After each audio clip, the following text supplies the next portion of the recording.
nivyo nakubwiye abasinya amasezerano y'Arusha bagomba ko haja umushinga ntahe w'imena koko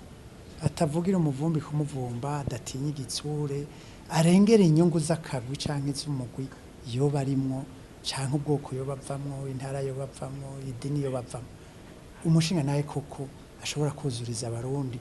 agahangana n'ibibazo byaba vyatumwe n'abategetsi bamwe bamwe bagomba kurenganya canke guhohotera amateka n'amategeko y'abanyagihugu murumva uwo niwe twari dukeneye mugabo ivyo sino biteba ko kuko mu Kirundi bavuga bati uja gushabura tagata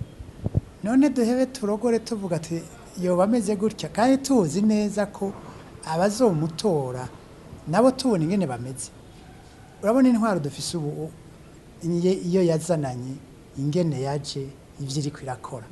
none mwibaza ko ari izohava itora umushinga ntahe w'imena azoyirengera haba mu bwenge haba mu kubaha amateka n'amategeko mu kuyubahiriza mu kurondera ineza y'umunyagihugu ataravye akamwana wa mama ataravye umugambwe inyungu z'umugambwe arimwo ubona ubu butegetsi ari buzohava bamushiraho kugira bwimena amaso ihibambewe twebwe nta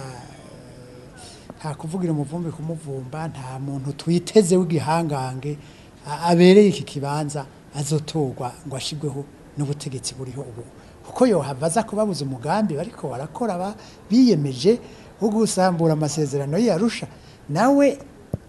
uwo muntu ategekanywa n'amasezerano y'Arusha muraze ko mu mabwirizwa nshingiro yose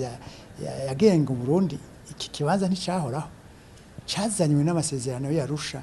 mu vyo bari bashinze vyotuma igihugu gitunganywa neza gusumba agateka ko Murundi kubahirizwa gusumba